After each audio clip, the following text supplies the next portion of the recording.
Hi everyone, welcome to my channel. ಇವತ್ತು ನಾನು ತುಂಬ ಡೆಲಿಷಿಯಸ್ ಆಗಿ ಸ್ಯಾಂಡ್ವಿಚ್ ಹೇಗೆ ಮಾಡೋದು ಅಂತ ತೋರಿಸ್ತಾ ಇದ್ದೀನಿ. ಸೊ ಬನ್ನಿ ಇವತ್ತಿನ ಈ ವೆಜ್ ಸ್ಯಾಂಡ್ವಿಚ್ ರೆಸಿಪಿನ ಶುರು ಮಾಡೋಣ. ಸ್ಯಾಂಡ್ವಿಚ್ ಮಾಡೋದಕ್ಕೆ ಮೊದಲಿಗೆ ನಾವೊಂದು ಸ್ಟಫಿಂಗ್ ರೆಡಿ ಮಾಡ್ಕೋಬೇಕು. ಅದಕ್ಕೆ ನಾನಿಲ್ಲಿ 2 ಹಸಿಮೆಣಸಿನ್ಕಾಯಿ, ಒಂದು ಮೀಡಿಯಮ್ ಸೈಜ್ನ ಈರುಳ್ಳಿ, ಕ್ಯಾರೆಟ್, ಬೀನ್ಸ್ ಇದನ್ನೆಲ್ಲದನ್ನು ಚಿಕ್ಕದಾಗಿ ಕಟ್ ಮಾಡಿ ಇಟ್ಕೊಂಡಿದ್ದೀನಿ. ನಿಮ್ಮ ಹತ್ರ ಯಾವ ವೆಜಿಟೇಬಲ್ಸ್ ಇದೆ ಅದನ್ನೇ ನೀವು ಯೂಸ್ ಮಾಡ್ಬೋದು. ಜೊತೆಗೆ ನಾನಿಲ್ಲಿ 3 ಕಲರ್ ಕ್ಯಾಪ್ಸಿಕಮ್ ತಗೊಂಡಿದ್ದೀನಿ. ನಿಮ್ಮ ಹತ್ರ ರೆಡ್ಡಲ್ಲೂ ಇಲ್ಲ ಅಂದರೆ ಗ್ರೀನ್ ಮಾತ್ರ ಯೂಸ್ ಮಾಡ್ಬೋದು. ಈಗ ನಾನು ಒಂದು ಕಡಾಯಿನಲ್ಲಿ 3-4 ಟೇಬಲ್ ಸ್ಪೂನಷ್ಟು ಎಣ್ಣೆ ಬಿಸಿ ಮಾಡ್ಕೋತಾ ಇದ್ದೀನಿ. ಎಣ್ಣೆ ಬಿಸಿ ಆಗಿದ ತಕ್ಷಣ ಇದಕ್ಕೆ ಕಟ್ ಮಾಡಿಟ್ಕೊಂಡಂತಹ ಹಸಿಮೆಣಸಿನ್ಕಾಯಿ ಹಾಕ್ತಾಯಿದ್ದೀನಿ. ಹಸಿಮೆಣಸಿನಕಾಯಿನೆಲ್ಲ ಅರ್ಧ ನಿಮಿಷದವರೆಗೂ ಹುರಿದು ಆಮೇಲೆ ಇದಕ್ಕೆ ಈರುಳ್ಳಿನ ಹಾಕ್ತಾಯಿದ್ದೀನಿ. ಈರುಳ್ಳಿ ಎಲ್ಲ ಗೋಲ್ಡನ್ ಬ್ರೌನ್ ಆಗೋವರೆಗೂ ಇದನ್ನು ಚೆನ್ನಾಗಿ ಫ್ರೈ ಮಾಡ್ಕೋಬೇಕು. ಈರುಳ್ಳಿ ಎಲ್ಲ ಗೋಲ್ಡನ್ ಬ್ರೌನ್ ಆಗ್ತಿದ್ದ ಹಾಗೆ ನಾನು ಇದಕ್ಕೆ ಬೇರೆ ವೆಜಿಟೇಬಲ್ಸ್ ಹಾಕ್ತಾಯಿದ್ದೀನಿ. ಈಗ ಇಲ್ಲಿ ಕ್ಯಾರೆಟ್ ಮತ್ತು ಬೀನ್ಸ್ ಹಾಕ್ತಿದ್ದೀನಿ. ಕ್ಯಾಪ್ಸಿಕಮ್ ಲಾಸ್ಟಲ್ಲಿ ಹಾಕ್ತೀನಿ. ಕ್ಯಾರೆಟ್ ಮತ್ತು ಬೀನ್ಸ್ ಬೇಯೋದಕ್ಕೆ ಜಾಸ್ತಿ ಟೈಮ್ ಬೇಕಾಗುತ್ತೆ, ಸೊ ಅದಕ್ಕೆ ಇದನ್ನು ಮೊದಲೇ ಹಾಕ್ತಾಯಿದ್ದೀನಿ. ಈ ಕ್ಯಾರೆಟ್ ಬೀನ್ಸ್ನೆಲ್ಲ ಒಂದು 10 ನಿಮಿಷದವರೆಗೂ ಚೆನ್ನಾಗಿ ಫ್ರೈ ಮಾಡ್ಕೋಬೇಕು. ಈಗ ರುಚಿಗೆ ತಕ್ಕಷ್ಟು ಉಪ್ಪು ಹಾಕ್ತಾಯಿದ್ದೀನಿ. ಇದನ್ನು ಮಿಕ್ಸ್ ಮಾಡ್ಕೋತಾ ಇದ್ದೀನಿ. ಈಗ ಅರ್ಧ ಚಮಚದಷ್ಟು ಅರಿಶಿನ ಪುಡಿ ಹಾಕ್ತಾಯಿದ್ದೀನಿ. ಈ ಕ್ಯಾರೆಟ್ ಬೀನ್ಸ್ನೆಲ್ಲ ಚೆನ್ನಾಗಿ ಕುಕ್ ಮಾಡ್ಕೋಬೇಕು. ಈಗ ಮೀಡಿಯಮ್ ಸೈಜ್ನ 2 ಟೊಮ್ಯಾಟೊ ಹಾಕೋತಾ ಇದ್ದೀನಿ, ಚಿಕ್ಕದಾಗಿ ಕಟ್ ಮಾಡಿಕೊಂಡು. ಇದನ್ನೆಲ್ಲ ಸಾಫ್ಟ್ ಆ್ಯಂಡ್ ಸ್ಮಶಿ ಆಗೋವರೆಗೂ ಚೆನ್ನಾಗಿ ಫ್ರೈ ಮಾಡ್ಕೋಬೇಕು. ಈ ವೆಜಿಟೇಬಲ್ಸ್ ಎಲ್ಲ ಕುಕ್ ಆದಮೇಲೆ ಇದಕ್ಕೆ ಕ್ಯಾಪ್ಸಿಕಮ್ಸ್ ಹಾಕ್ತಾಯಿದ್ದೀನಿ. ನಾನು ಮೊದಲೇ ಹೇಳಿದಾಗೆ ನಿಮ್ಮ ಮನೇಲಿ ಯಾವ ವೆಜಿಟೇಬಲ್ಸ್ ಇದೆ ಆ ವೆಜಿಟೇಬಲ್ಸ್ನೇ ಯೂಸ್ ಮಾಡ್ಬೋದು. ನಾನು ಯಾವ್ದು ಯೂಸ್ ಮಾಡಿದ್ದೀನೋ ಅದನ್ನೇ ಮಾಡಬೇಕಂತ ಏನಿಲ್ಲ. ಈ ಕ್ಯಾಪ್ಸಿಕಮ್ನೆಲ್ಲ ಒಂದು 5 ನಿಮಿಷದವರೆಗೂ ಚೆನ್ನಾಗಿ ಫ್ರೈ ಮಾಡ್ಕೋಬೇಕು.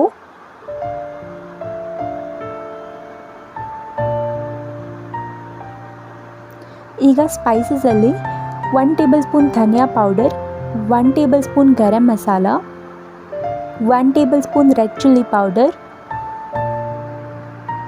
ಮತ್ತು ಒಂದು 1/2 ಟೇಬಲ್ ಸ್ಪೂನಷ್ಟು ಚಾಟ್ ಮಸಾಲ ಹಾಕ್ತಿದ್ದೀನಿ.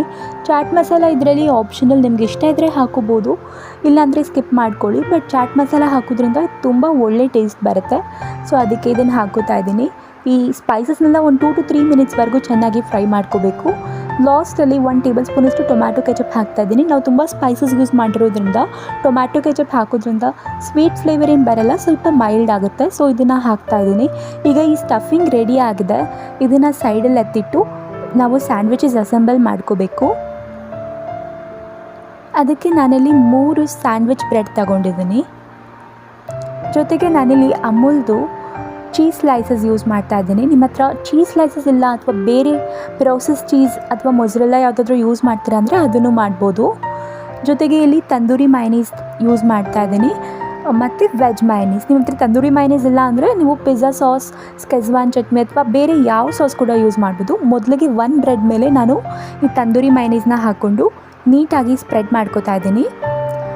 ನೀವು ಇದ್ರ ಬದಲು ಟೊಮ್ಯಾಟೊ ಕೆಚಪ್ ಕೂಡ ಯೂಸ್ ಮಾಡ್ಬೋದು. ನಿಮ್ಮ ಹತ್ರ ಯಾವ ಸಾಸಸ್ ಇದೆ ಅದನ್ನೇ ಹಾಕೋಬೋದು.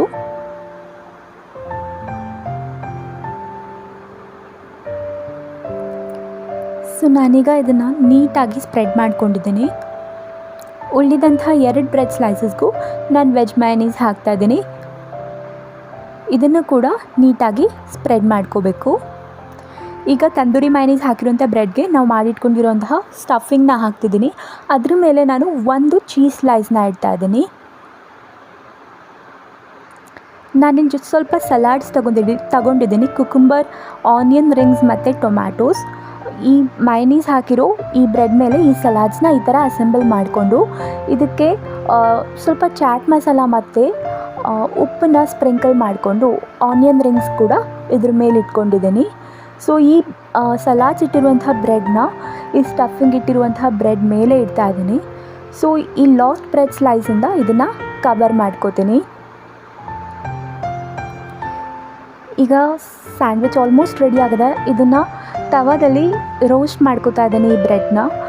ಸೊ ನಿಮ್ಮ ಹತ್ರ ಸ್ಯಾಂಡ್ವಿಚ್ ಟೋಸ್ಟರ್ ಅಥವಾ ಗ್ರಿಲ್ಲರ್ ಏನಾದರೂ ಇದ್ದರೆ ಅದನ್ನು ಯೂಸ್ ಮಾಡ್ಕೋಬೋದು. ನಾನಿಲ್ಲಿ ನಾರ್ಮಲ್ ತವಾದಲ್ಲೇ ಮಾಡ್ತಾಯಿದ್ದೀನಿ. 2 ಸೈಡ್ನಲ್ಲಿ ಬಟರ್ ಹಾಕಿ ನೀಟಾಗಿ ಬ್ರೆಡ್ನ ರೋಸ್ಟ್ ಮಾಡ್ಕೋಬೇಕು. ಸೊ ನೀವು ನೋಡ್ಬೋದು ಆಲ್ರೆಡಿ 1 ಸೈಡ್ ತುಂಬ ಗೋಲ್ಡನ್ ಬ್ರೌನ್ ಆಗಿ ತುಂಬ ಚೆನ್ನಾಗಿ ಬಂದಿದೆ. ಸೊ ಇನ್ನೊಂದು ಸೈಡ್ ಕೂಡ ಇದೇ ಥರ ರೋಸ್ಟ್ ಮಾಡ್ಕೋತಾ ಇದ್ದೀನಿ.